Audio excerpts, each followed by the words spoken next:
আসলে ইভাগায় যেতে তাদের 9 বছর সময় লাগবে। এই 9 বছর হাইপার স্লিপে থাকার জন্যই তাদের লাগবে ক্রায়োস্ট্যাসিস পডস। তাদের বিশেষভাবে অ্যান্ডিকে প্রয়োজন, যেহেতু সে শিপের টার্মিনাল অ্যাক্সেস করতে পারে, কারণ এই সিনথেটিকগুলো ওয়েল্যান্ড ইউটানি কর্পোরেশনের বানানো। রেইন পুরোপুরি রাজি নয়, কারণ সে ভয় পায় যে তারা বিপদে পড়তে পারে, কিন্তু টাইলার তাকে যুক্তি দিয়ে মিশনে যেতে রাজি করিয়ে নেয়। 6 জন একটি মাইনিং শিপ করবেলানে চড়ে জ্যাকসন স্টারের উপর দিয়ে উড়ে যায়। তারা সূর্যের কাছে পৌঁছায় এবং পরে স্টেশনে পৌঁছায়, যা রোমুলাস এবং রেমাস নামে দুটি অংশে বিভক্ত। রোমুলাস এবং রেমাস রোমান মিথোলজির দুই বিখ্যাত ভাই, যারা রোম নগরীর প্রতিষ্ঠাতা হিসেবে পরিচিত। এই মিথ অনুযায়ী রোমুলাস এবং রেমাস ছিলেন দেবতা মার্সের পুত্র এবং তারা একটি নেকড়ে দ্বারা লালিত পালিত হয়েছিল।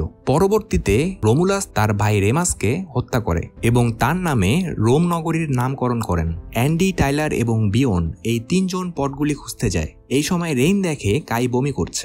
রেইন বুঝতে পারে যে সে